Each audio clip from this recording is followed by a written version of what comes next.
So students, हम लोगों को आज के लेक्चर में मिरर फॉर्मूला दो बार ही पढ़ना होगा। बच्चों, सबसे पहली बार पढ़ोगे ना तो आपको पॉइंट ऑब्जेक्ट की तरह पढ़ना होगा। ज़्यादातर ये पूछ लिया जाता है पॉइंट ऑब्जेक्ट वाला। और एक बार पढ़ना होगा आप लोगों को एक्सटेंडेड ऑब्जेक्ट के लिए। मैं दोनों पॉइंट आपको क्लियर कर देता हूँ। ये रहा अपने पास एक्सटेंडेड ऑब्जेक्ट। पॉइंट ऑब्जेक्ट मतलब मिरर के डायमेंशन से काफ़ी छोटे डायमेंशन होंगे हमारे ऑब्जेक्ट के। तो जैसे मैंने आप लोगों को प्लेन मिरर वगैरह पढ़ाया हुआ है ना बच्चों? हाँ या ना बोलो? पढ़ा हुआ है ना? तो इस प्लेन मिरर पे अपन क्या करते थे हमेशा, जनरली अपन ने जब पढ़ के रखा था, तो पॉइंट ऑब्जेक्ट रहेगा तो कैसे दिखाई देगा? ये आपको एक पॉइंट की तरह दिखाई देगा। ऑब्जेक्ट बनाओगे, उसी से डिस्टेंस पे इमेज बन जाएगा। अगर ऑब्जेक्ट कैसा है आपके पास, रियल है, तो इमेज कैसा बनता था? याद है सभी को? है ना? ये कैसा हो जाएगा? Point object. सेकंड केस में कैसा समझना है अपन को, इसको एक्सटेंडेड के फॉर्म में पढ़ना है। तो एक्सटेंडेड मतलब जैसे एक्चुअल में कोई ऑब्जेक्ट, जैसे आप लोग सेल फोन अपना मोबाइल मिरर के सामने लेके जाएं, कोई भी ऐसा ऑब्जेक्ट, मान लो ऑब्जेक्ट आपका इस कैटेगरी का है। आप लोगों ने देखा होगा मिरर एम्बुलेंस वगैरह लिखा रहता है बच्चों, वो लेटरली इन्वर्टेड हो जाती हैं चीज़ें। तो इस तरह का ऑब्जेक्ट रहेगा तो उसको ए, यहाँ पे बी और यहाँ पे अगर मैं सी कर दूंगा तो बच्चों ये कैसा दिखाई देगा? जरा सोचो। ये ऐसे दिखाई देगा आपको? नहीं आया समझ में? यहाँ पे हो जाएगा ये ए का ए डैश, बी का बी डैश और सी वाला पॉइंट कितना हो जाएगा बच्चे लोग? C dash. अगर कोई ऑब्जेक्ट इस तरह बनता है तो वो इस तरह बनने लग जाएगा। ए टू बी अगर मैं बोलता हूँ तो B dash to A dash हो जाएगा। इस तरह की चीजों को बोला जाता है लैटरल इन्वर्जन। है ना? इन लैटरली इन्वर्ट कर देता है वो। So now let us talk about mirror formula for point object. Point object, जब अपन टेंथ में थे और अपने को लाइट चैप्टर पढ़ाया गया था, तो वहां बोलते हैं कि mirror formula is the relation which relates image distance object distance with the focus. तो बच्चे लोग, वी आज के बाद कहीं बनेगा ना तो वो उस पर्टिकुलर मिरर से, या लेंस पढ़ाऊंगा आगे तो उससे बनने वाला फाइनल इमेज रहेगा। अगर कोई आपको यू बताता है तो क्या बोलोगे? सर ऑब्जेक्ट कहाँ रखा है, ये वो बता रहा है। एंड ऑब्वियसली एफ क्या हो जाएगा यहाँ पर? बोलो। Focal length. हम जितनी भी तैयारी कर रहे हैं वो सारी तैयारी होगी बच्चों पेरिक्शियल रेस के लिए। तो सबसे पहले अपन एक मिरर को ड्रॉ कर लेते हैं, then we'll discuss about things. ठीक है? तो मिरर कैसे समझोगे आप लोग? Let us draw concave mirror. ध्यान दें सब लोग। ये क्या है बच्चों हमारा? Concave mirror. A concave mirror must be having one pole. ठीक है? और एक क्या हो जाएगा उसके पास? सेंटर ऑफ कर्वेचर हो जाएगा। व्हाट विल हैपन अगर सर यहाँ पर कोई पॉइंट ऑब्जेक्ट को ही रख देते हैं? दिख रहा है आप लोग को ये point object? Let me change its colour. सबको दिख रहा है बच्चों पॉइंट ऑब्जेक्ट? तो पॉइंट ऑब्जेक्ट का मतलब बहुत सिंपल सा होता है। इससे ना बच्चों हजारों रेज बाहर की तरफ निकल रही होंगी, but you only need only two layers, two rays. तो एक रे बच्चों सीधा आगे भेज देना आप लोग, जो पोल पे टकरा करके वापस पोल पे वैसे ही रिवर्ट कर जाएगा। और एक आप लोग कहाँ भेजोगे बच्चों? सीधा सीधा आप किसी इंसिडेंट कराने के लिए भेज दोगे। तो ये हो जाएगा आप लोगों का पॉइंट ऑफ इंसिडेंट। आगे पढ़ने के लिए क्या करना पड़ता है मैंने आपको बता रखा है। बोलो मुझे भी, क्या करोगे बच्चों? आप सेंटर ऑफ कर्वेचर से उस रे को ज्वाइन करोगे, उस पॉइंट को ज्वाइन करोगे। फिर आप वहां पे बैठ के देखोगे तो क्या दिखाई देगा आपको? एक एंगल थीटा दिखाई देगा, और ये जो रे है वो इस तरफ ही उतना ही एंगल बना के अंदर आ जाएगी। तो ये एंगल भी कितना हो जाएगा बच्चा लोग? थीटा। कोई परेशानी वाली बात नहीं है? तो ये हो गया हमारा रिफ्लेक्टेड रे। जब हमने प्रीवियस लेक्चर्स पढ़े हुए हैं तो हमें मालूम है कि इंसिडेंट रे का मतलब होता है पॉइंट ऑफ इंटरसेक्शन। ऑब्जेक्ट है ना? ऑब्जेक्ट का मतलब होता है point of intersection of incident raise. ठीक है? और देखो रिफ्लेक्टेड रेज कहाँ पर मिलती हैं? तो बोलोगे सर पॉइंट की इमेज पॉइंट की जैसी ही होगी और उसको अपन इमेज बोल देंगे जहाँ पे रिफ्लेक्टेड रेज आकर मिल रहे हैं। Any doubt in this line? ये बीटा किसके बराबर होगा? Alpha plus theta. Again take the second part of the triangle. In triangle C A I आपको बाहर का एंगल कौन सा दिख रहा है? तो बोलोगे सर गामा दिख रहा है वहां पे। तो अपन को दिख रहा है नहीं दिख रहा? अरे गामा है ना यहाँ पे बाहर। इसकी वैल्यू किसके बराबर हो जाएगी? तो क्या बोलोगे sir ji? Beta plus theta. Is this clear बच्चों? हाँ बढ़िया। तो ये हमारे पास क्या हो गया? एक अल्फा का टर्म आ गया, एक बीटा का टर्म आ गया, एक गामा का टर्म आ गया। तो इसको अगर अपन सॉल्व करने चलते हैं और वैल्यूज को देखते तो क्या हो जाता है? जिस अपन को बचपन में सिखाया गया है बच्चों, उसको वैसे ही करना है बिल्कुल। मान लेते हैं 2 मिनट के लिए ये जो डिस्टेंस हमारी होती है वो सेंटर ऑफ कर्वेचर तक की डिस्टेंस बताई कितनी जाती है? आपको याद है सेंटर ऑफ कर्वेचर तक की डिस्टेंस कितनी बोलते हैं? इसको आर बोलते हैं, राइट। इमेज तक की डिस्टेंस क्या बोलते हैं? तो बोलोगे सर वी बोलते हैं। और ऑब्जेक्ट तक की डिस्टेंस क्या बोलते हैं? तो कहोगे सर जी यू बोलते हैं। इज दिस क्लियर बच्चा लोग? Object distance is you, image distance कितनी हो जाएगी वी, और आर तक का डिस्टेंस कितना हो जाएगा? ये कर्वेचर तक का डिस्टेंस बच्चों ये आर हो जाता है ना। अब हम लोग क्या बोलेंगे? सिंस द ना फॉर पैरेक्शियल रेस, फॉर पैरेक्शियल रेस फटाफट बोलना है मुझे आपको। ये tan अल्फा किसके बराबर लेना होगा अपन को? अल्फा के बराबर, right. tan alpha equals to, अरे हाँ ना तो बोलो बच्चा पार्टी। tan अल्फा बराबर अल्फा, और अल्फा यहाँ पे क्या मिल जाएगा? What is tan theta? Perpendicular upon base. तो इसका आंसर हो जाएगा, बोलो, ए एम बाई यू। भाई जिन बच्चों को नहीं समझ में आया वो देख लो। लेफ्ट हैंड साइड पे आ रहा है beta minus gamma, right side में आ रहा है अल्फा माइनस बीटा। अब तो बोल सकते हो ना सर जी टू बीटा बराबर आना चाहिए alpha plus gamma. Is this okay with everybody in the class? बोलोगे सर बिल्कुल सही बात है। तो अल्फा प्लस गामा बीटा ये सारी की सारी वैल्यूज निकाल के मैंने ऑलरेडी दे दी हैं आप लोगों को। आपको बस सब्स्टिट्यूट करना है। सब्स्टिट्यूटिंग, कॉपी में लिखो तो लाइन बाय लाइन लिखना है। यहाँ पे लिखा हुआ है alpha, then beta, then gamma, तीनों के ऊपर डाल दो भाई। तो अल्फा का मतलब हो जाता है ए एम। कॉपी में देखो क्या लिखा है, A M plus by U, है ना। गामा मतलब कितना होता है? ए एम बाय वी बराबर करके, बोलो, ट्वाइस ऑफ बीटा। बीटा कितना है बच्चों? यहाँ देखो मेरे मार्कर के पास, ये हो जाएगा A M divide by R. A M से ए एम सब कैंसिल हो जाएंगे, आंसर बोलो। टू बाय आर को और क्या लिख सकते हैं बच्चा लोग? One by V plus one by U. एक पेज पहले से आपको पता है कितना हो जाएगा ये। टू बाय आर को बेसिकली यहाँ पे आर बाय टू तो कर सकते थे आप लोग, हाँ ना बोलो भाई। आ रहा है समझ में सभी को? This is a simple and straight forward for derivation for point object, और हम बात कर रहे हैं यहाँ पे मिरर फॉर्मूला की। बच्चों थोड़े बहुत डाउट आएंगे अपन को कि सर ये एम और एपी वाली क्या बात है? तो बोल देंगे सर यहाँ पे लार्ज एपर्चर के बारे में बात हो रही है।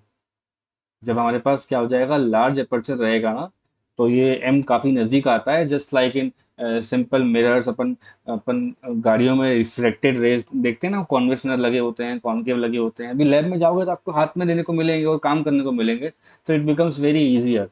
Right now we are only studying the point object. तो पॉइंट का मतलब है ऑब्जेक्ट, अगर पॉइंट है तो इमेज भी क्या मिलेगी? पॉइंट मिलेगी। Is this okay with everybody in the class? Okay, so let's move on. So बच्चों when we talk about extended object ना, तो इस तरह एक्सटेंड का मतलब ये हो जाता है जब अपन को ट्रेडिशनल फॉर्म से पता है चीज़ों को। फॉर एग्जाम्पल, मेरे पास यहाँ पे क्या रहेगा, एक कॉनकेव मिरर रहेगा बच्चों। Let's draw concave mirror like this. Doubt तो नहीं किसी को? बिल्कुल नहीं है।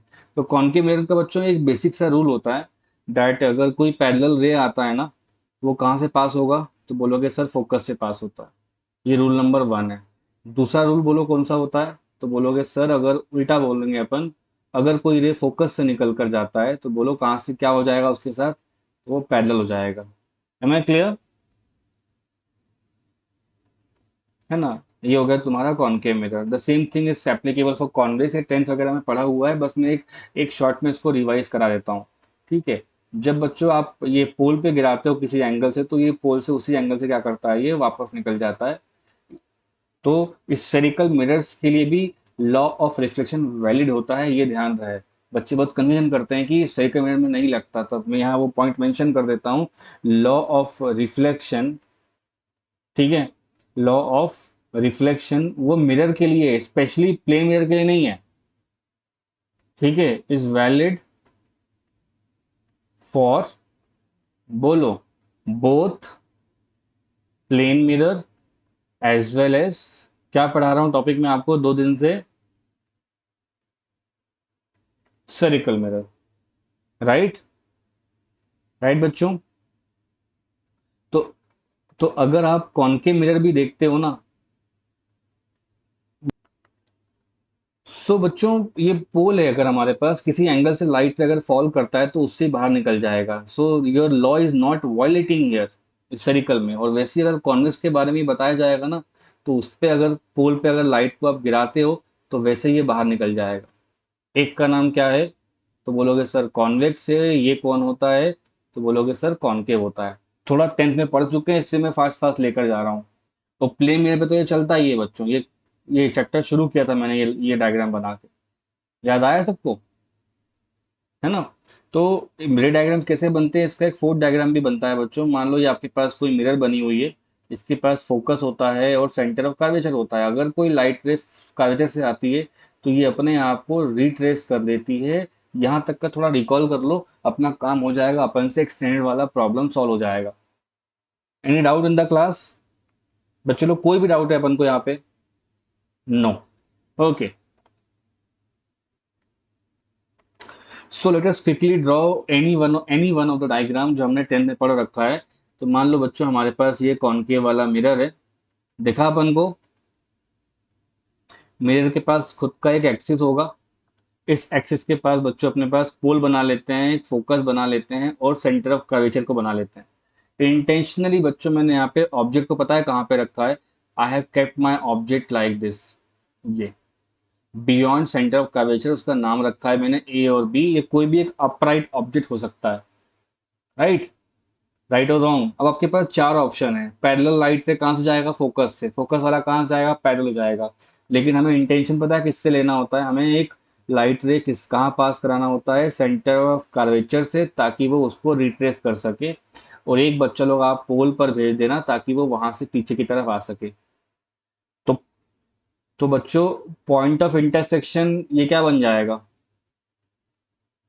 ऑब्जेक्ट। और जहां पे रिफ्लेक्टेड रे मिलते हैं वो पॉइंट क्या बन जाता है, याद है किसी को?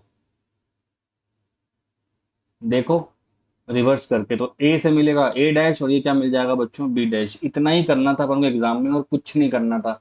डायग्राम बन जाएगा ये अपन से, है ना। ये दोनों एंगल भी बराबर ही होंगे बच्चों, इन दोनों पे मैं थीटा और थीटा लिख देता हूँ, दैट्स इट। इतना ध्यान रहे अपन को, है ना। हाँ बोलो बच्चों।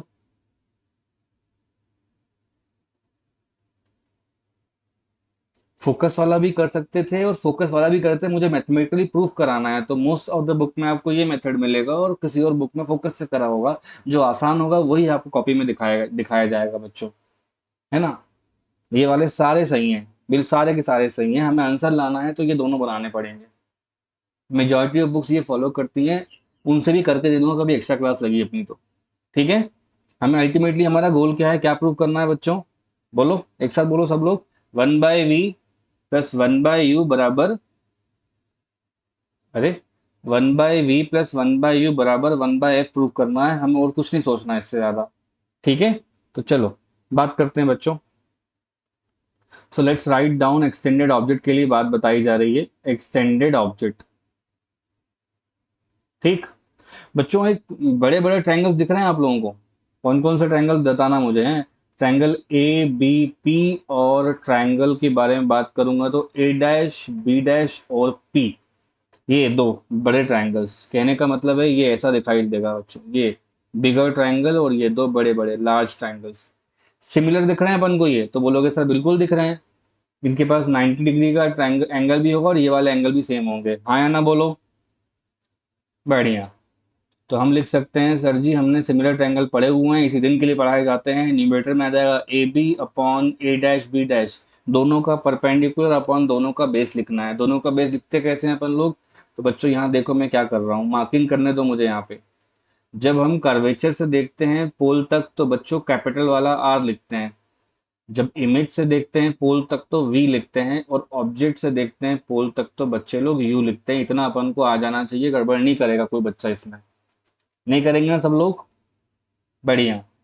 तो दोनों का परपेंडिकुलर आ गया, दोनों का बेस भी आना चाहिए। तो एक के बेस का नाम क्या हो जाएगा, यू, एक के बेस का नाम क्या हो जाएगा, वी। Equation number 1। डाउट बोलिए।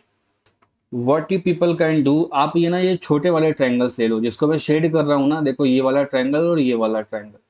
कहने का मतलब सर का ये है कि ट्रायंगल ले रहे हैं अपन ए बी और सी, और साथ ही साथ ट्रायंगल अपन ले रहे हैं यहाँ पे ए डैश बी डैश और सी। अगर इन दोनों को देखोगे तो ये दोनों बेचारे भी क्या हैं, सिमिलर कैटेगरी में ही आएंगे।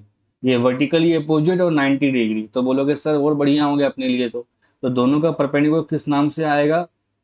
ए B upon A dash B dash, यहाँ पे डैश लगेगा बच्चों। ठीक है, और दोनों का बेस बोलो कितना हो जाएगा? तो बेस यहाँ पे हो जाएगा बी टू सी। ठीक है, और ये हो जाएगा बी डैश सी। तो बी टू सी का मतलब होता है इतना ही होगा बस ये। राइट। इसका मतलब क्या हो जाएगा बच्चों? पूरा कितना है ये पोल से? तो बोलोगे सर जी यू है। यू में से सी तक का डिस्टेंस निकाल दो। क्या देखना चाहिए यहाँ पे? U minus R. और बी डैश सी कितना हो जाएगा इतना पता करना है। 12th के बच्चे जानते हैं कैसे करते हैं बच्चों। वहां तक का डिस्टेंस आर है, उसमें से आप लोग वी को निकाल दीजिए। तो क्या हो जाएगा? आर माइनस वी, इसको इक्वेशन नंबर 2 बोलेंगे। इन दोनों का लेफ्ट हैंड साइड अगर बराबर है तो क्या हम राइट साइड बराबर नहीं लिख सकते? तो बोलोगे सर ये तो अपन ने 8 9 10 में खूब करा है ना? तो बोलो आंसर क्या हो जाना चाहिए? On equating equation number 1 and 2 U divide by V बराबर कितना हो जाएगा? बोलते जाइए।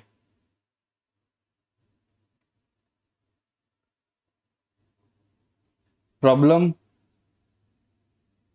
अरे हाँ ना तो बोल सकते हो भाई, प्रॉब्लम है क्या? नो।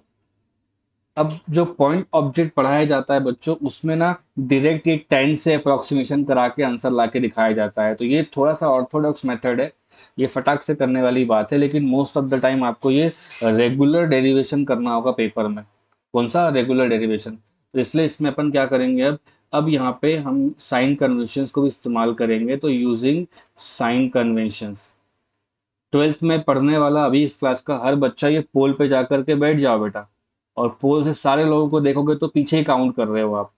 और लाइट कहाँ चली आ रही है? राइट साइड चली आ रही है। जो इंसिडेंट लाइट का डायरेक्शन होता है ना, वो होता है विधाता, उसको देख के सब लिखे जाते हैं।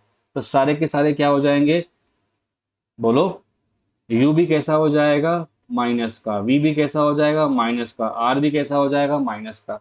इन सब पे अगर माइनस माइनस चढ़ जाएगा तो कैसे दिखेंगे ये लोग? बोलो बच्चों।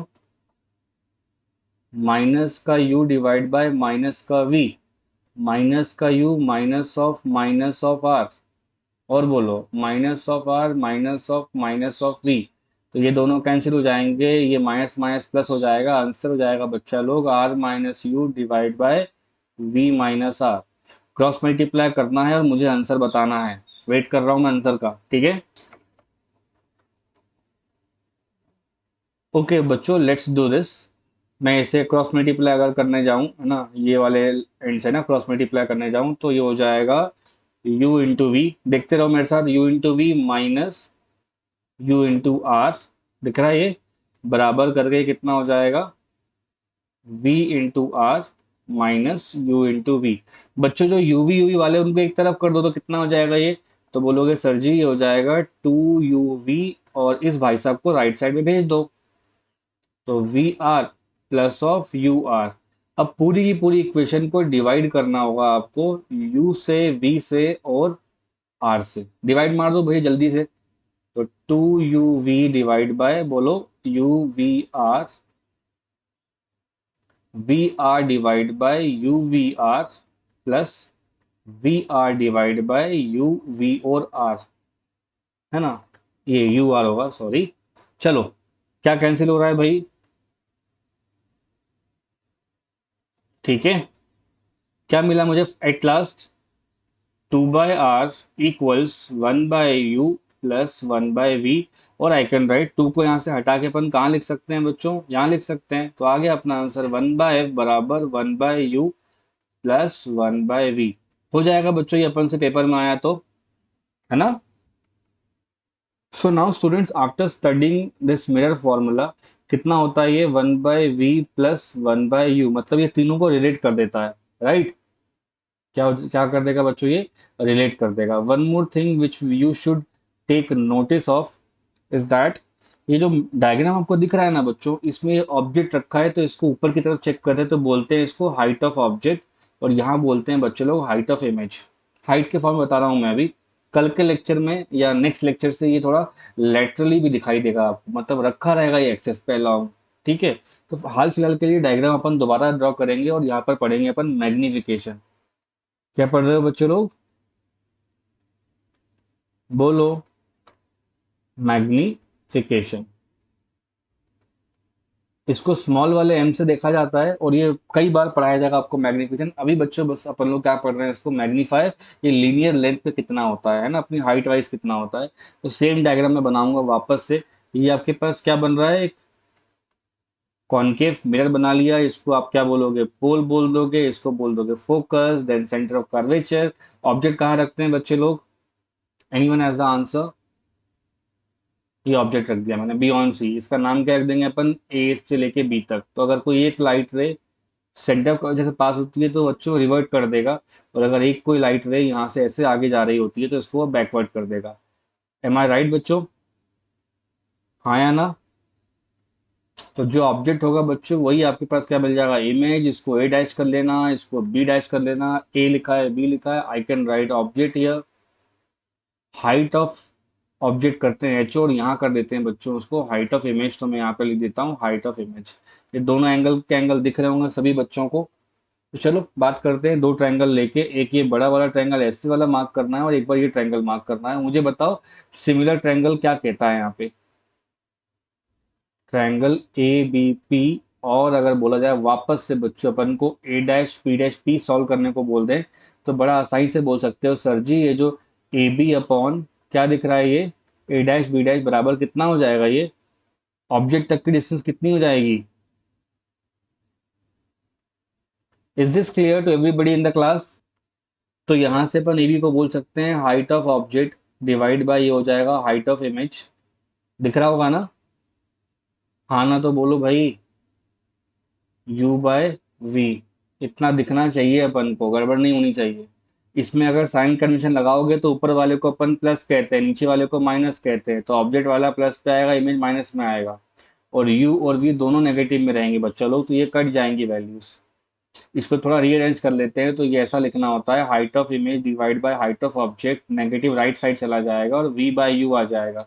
फिर बोलोगे सर इसका मतलब क्या होता है मैग्निफिकेशन का, तो मैं बोलूंगा बच्चा लोग magnification is the ratio of, किस अमाउंट से मैग्नीफाई किया गया है, it is a ratio of, आपको ध्यान होगा थोड़ा बहुत भी टेंथ क्लास का, हाइट ऑफ ऊपर आता है बच्चा लोग image with respect to, you can write height of